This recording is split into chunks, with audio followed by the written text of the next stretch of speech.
भडगाव इथं रघुनाथ उर्फ बंटू केरबा सुतार यांच्या घरी गुरुवारी दुपारी घरफोडी झाली।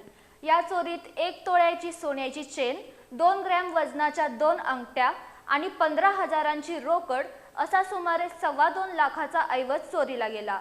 या चोरीची मुरगुड पोलिसात नोंद झाली आहे। भडगाव इथं रघुनाथ उर्फ बंटू केरबा सुतार यांच्या घरी गुरुवारी दुपारी घरफोडी झाली। दुपारी 3 वाजता रघुनाथ सुतार आणि त्यांच्या पत्नी शेतमजुरीच्या कामावर घराला कुलूप लावून गेले असताना त्यांनी घराबाहेरील खिडकीत ठेवलेली चावी अज्ञात चोरट्यांना सापडली। त्यांनी चावीच्या सहाय्याने कुलूप काढून आत प्रवेश करत तिजोरी उघडून त्यातील 1 तोळ्याची सोन्याची चेन, 2 लहान मुलांच्या अंगठ्या आणि 15,000ची रोख रक्कम असा सुमारे 2.25 लाखाचा ऐवज घेऊन पोबारा केला। तपासासाठी श्वान पथक आलं होतं, पण 100 मीटर अंतरावर श्वान घुटमळलं, त्यामुळे चोरांचा माग मिळू शकला नाही।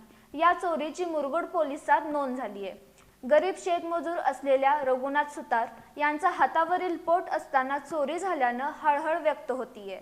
गरिबाच्या घरावरच वावटळ आल्यानं या चोरीचा छडा लावण्याची मागणी होतीये। यासंबंधी अंकुश रघुनाथ सुतार यांनी मुरगुड पोलिसात फिर्याद दिली, त्यानुसार चोरीची पोलिसात नोंद झाली आहे। अधिक तपास सहाय्यक पोलीस निरीक्षक शिवाजी करे करत आहेत।